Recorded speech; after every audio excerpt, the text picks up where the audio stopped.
और हमारे पत्रकार महोदय आए हुए हैं, विवेक भैया, हमारे मनोज राठौड़ जी। आप तो लाइव कर, इसको लाइट को चलाओ भाई, मैं देखने लायक चीज हूँ और सुनने लायक भी हूँ,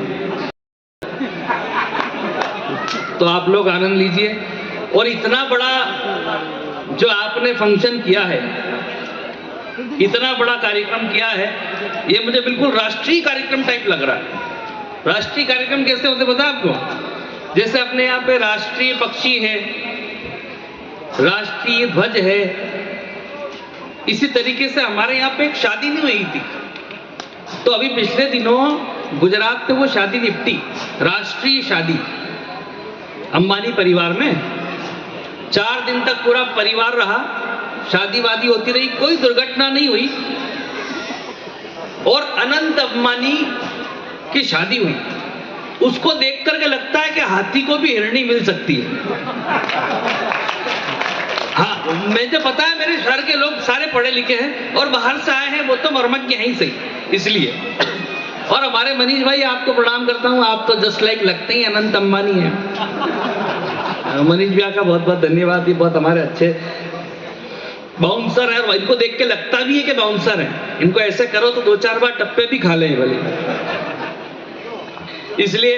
तो वो अनंत अंबानी की भैया शादी हुई। आप लोग तो इवेंट के हिसाब से जानते ही हो, अनंत अंबानी की शादी बहुत बड़ा कार्यक्रम है ये, कि अनंत अंबानी की शादी होना।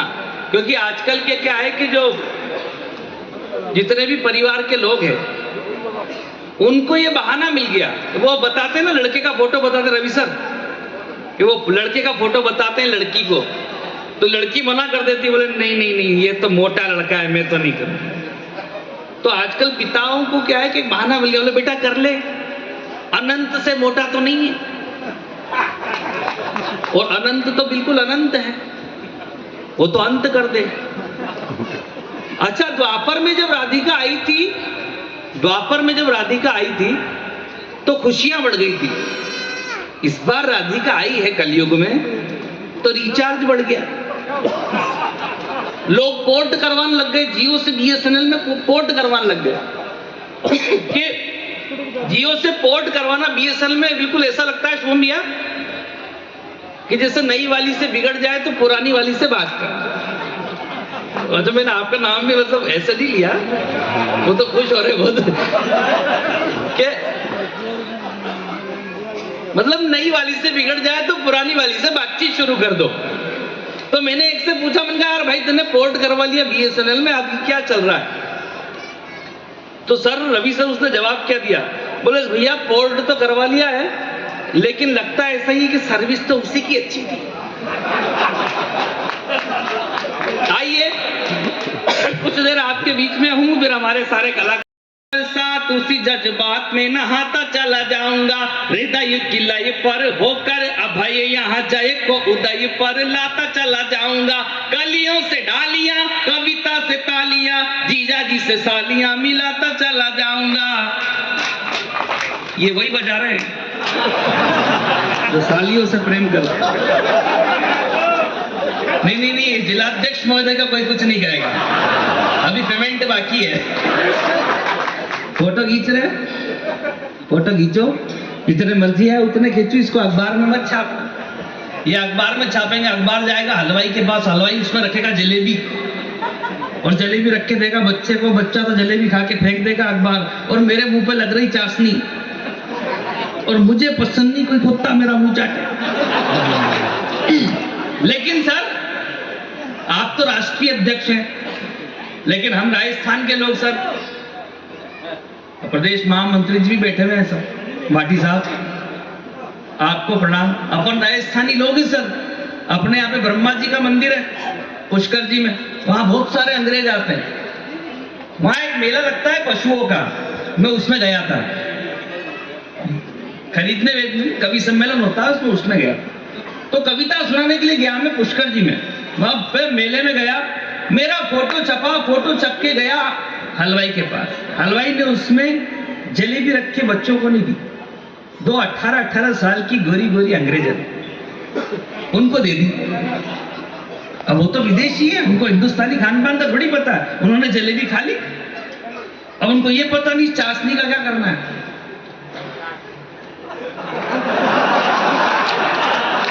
तो भाटी साहब ऐसे खूब शर्मा जैसे फोटो आपका था सर।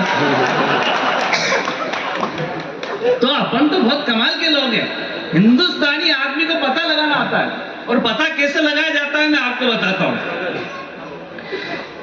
कि ओ हसीना अपने दुपट्टे को संभाल जरा, लोग यहाँ प्रेम के निशान ढूंढ लेते हैं। ओ हसीना अपने दुपट्टे को संभाल जरा, लोग यहाँ प्रेम के निशान ढूंढ लेते हैं। हर महीने बदल लेता हूँ मकान, पर मेहमान फिर भी मकान ढूंढ लेते हैं। मेहमान फिर भी मकान ढूंढ लेते हैं। मेले में दुकानें तो हजारों लगती है, पर मेले में दुकानें तो हजारों लगती है, पर लोग यहाँ काम का सामान ढूंढ लेते हैं। और भैरू जी के मंदिर का पता पूछ कर लोग यहाँ पर दारू की दुकान ढूंढ लेते हैं।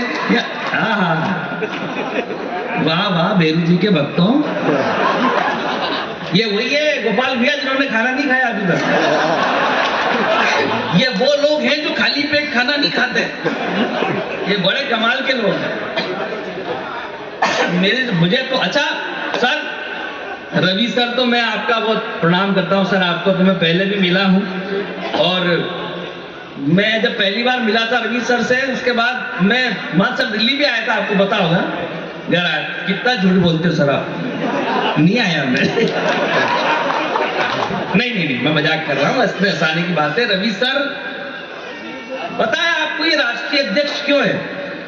आप में से किसी को पता नहीं होगा कि रवि सर राष्ट्रीय अध्यक्ष को, जिंदल साहब। उसका एक रीजन है, हर कोई आदमी राष्ट्रीय अध्यक्ष नहीं बन सकता है।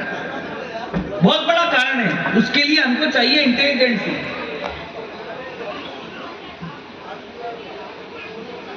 यार मैं तो कवियत्री भी नहीं हूं क्या?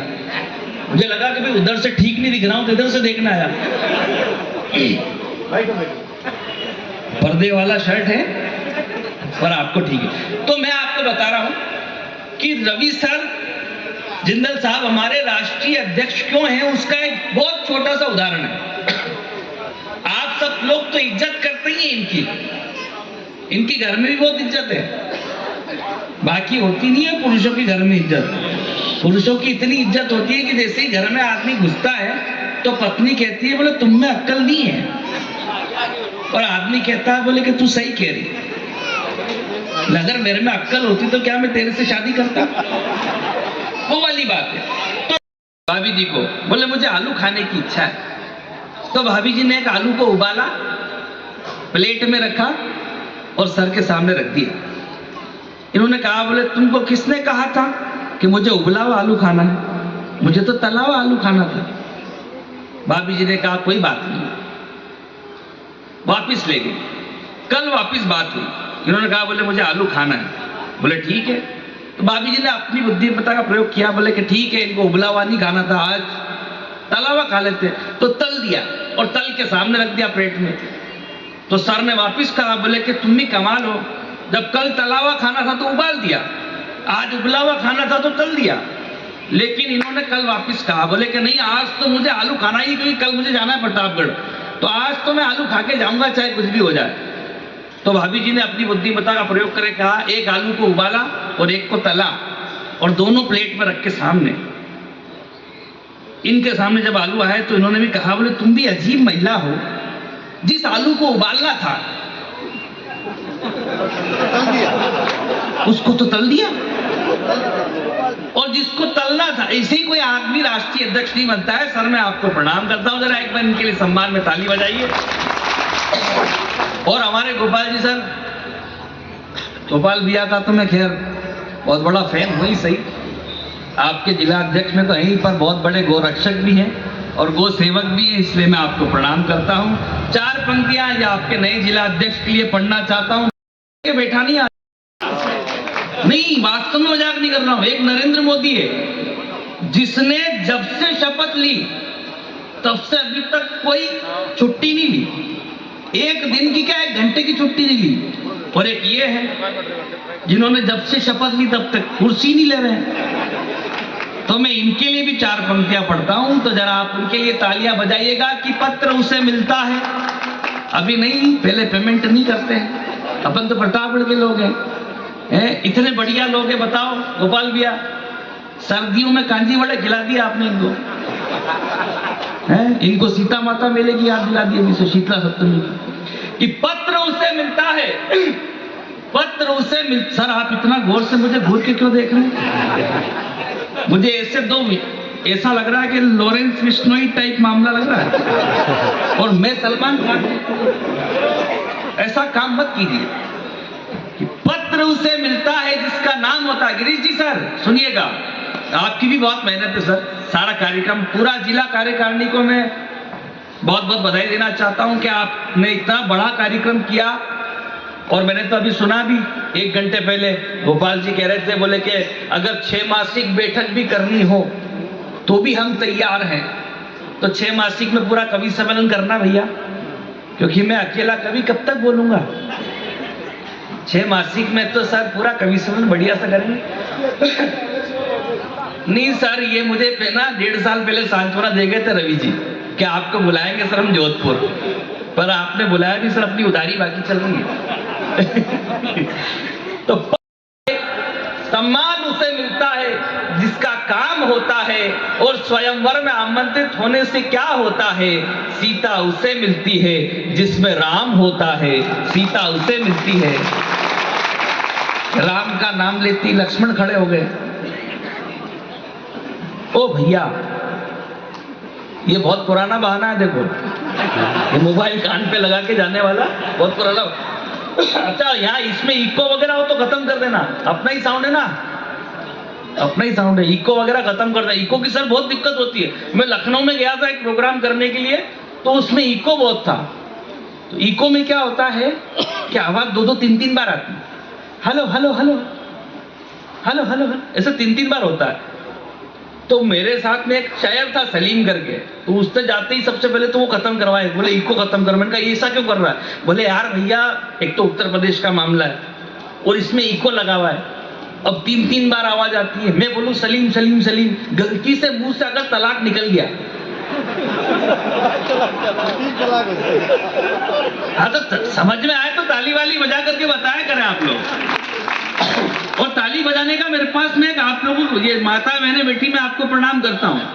ताली बजाने का एक बहुत बढ़िया तरीका आपको सिखाता हूँ। जितनी माता बहने बेटी जरा अपना हाथ ऊंचा करो, ऊपर वाला, ये उल्टा हाथ उठाओ, हाँ उठाओ इसको, इसके अंदर अपने पति का चेहरा देखो, फिर ये उठाओ और जितना हो सके उतनी ताकत से बिंदु भाभी आप छोड़ देना बस, बाकी सारा चलेगा। और जितने पुरुष बैठे हैं यहाँ पर, आपको यदि ताली बजाने का बता दूं सही सही से, तो फिर आप भी बजाना। अपना उठाओ सीधा हाथ, उठाओ उठाओ सीधा हाथ उठाओ, जितने भी बैठे हैं पुरुष सीधा सीधा सर उठाइए एक बार, जितने बैठे हैं उठाइए।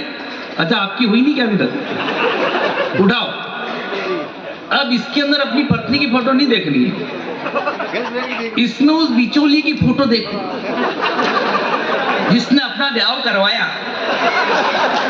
हाँ, अब बजाओ जरा तालियां, थोड़ा ढंग से बजाए तो फिर मजा आए। मनीष बाबा किधर? तो भैंस ने पाड़ा दिया। अब पाड़ा बहुत दुबला पतला था, तो ये उसको ले गए सर डॉक्टर के पास में। तो डॉक्टर ने कहा, बोले कि मनीष बाबू इसको एक कैप्सूल खिलाना पड़ेगा। बोले सर खिला तो दूंगा, पर खिलाना कैसे?